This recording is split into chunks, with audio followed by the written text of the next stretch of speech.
In front of me is DOOGEE X95, and today I would like to show you how you can switch on or off location of this device. First of all, go into Tab menu.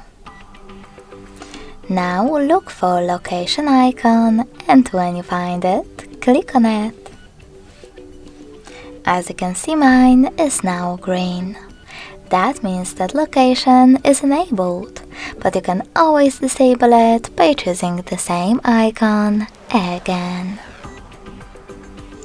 If you want to, you can also go into Settings, scroll down and look for location. When you find it, click on it. Lastly, you can manage it thanks to this switcher next to Use Location feature. Thanks so much for watching. If you enjoyed this video, smash that like button, comment, and subscribe. Bye!